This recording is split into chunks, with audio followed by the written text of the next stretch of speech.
জেনা না, মদ, দুনিয়ার যত পাপ সব এভাবে, রাইট? এবার আল্লাহ বলতেছে যে ঠিক আছে, যা আছে একদম বলবি, ইল্লা, তবে। আচ্ছা, এখন এই যে এই পৃথিবী, মনে করেন যে লোকটা 50টা মহিলার সাথে জানা করেছে, 100টা মহিলার সাথে জানা করেছে, রাইট?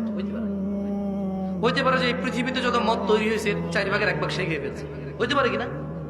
না, হইতে পারে না। তারপর ধরে নিলাম তর্কের খাতিরে, কিসের খাতিরে? তর্কের খাতিরে ধরে নিলাম যে যদি এর গুনাহগুলো দেখা যাইতো তাহলে পুরো পৃথিবী অন্ধকার হয়ে যেত। পুরো পৃথিবী কি হয়ে যেত? অন্ধকার হয়ে যেত। এমন একটা লোক জান্নাতে যাবে কিভাবে? এমন যদি লোকটা হঠাৎ করে বলে, ইজ দেয়ার এনি স্কোপ? ধরেন লোকটা বললো যে আমার কি জান্নাতে যাওয়ার সুযোগ আছে? আমার বয়স 50, আমি একদিনও নামাজ পড়িনি, আমার কি জান্নাতে যাওয়ার সুযোগ আছে? আমি একদিনও নামাজ পড়িনি, আমি একদিনও দান করিনি, আমি একদিনও কাউকে সম্মান করিনি। এই পৃথিবীর সমস্ত পাপ আমার পছন্দের জিনিস, এই পৃথিবীর সমস্ত নেকি হালাল আমার কাছে অপছন্দের জিনিস। Is there any scope? এখানে কি কোনো সুযোগ আছে আমার জান্নাতে যাওয়ার? যদি আমি বলি যে আমি সংশোধন হব। শোনেন, আপনাদের রব কি বলেছে, আমাদের রব কি বলেছে। যদি আজকের দিনে আপনি আপনার গুনাহকে পরিবর্তন না করতে পারেন নাকি, আল্লাহ আমাকে তৌফিক দান করুন, আপনাদের তৌফিক দান করুন, আমিন।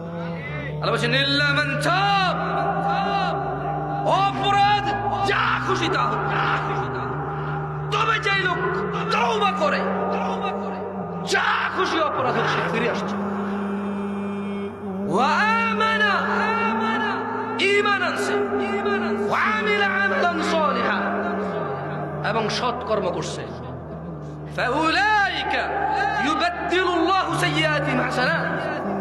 এই লোকটা যখন ঈমান আনছে আর খারাপ কাজে যায় নাই, হারাম কাজে যায় নাই, কিছু ভালো ভালো কাজ করা শুরু করছে, আল্লাহ বলছে তার আগের যে গুনাহ আছে সবগুলোকে ক্ষমা তো করবো নেকিতে পরিবর্তন করবো।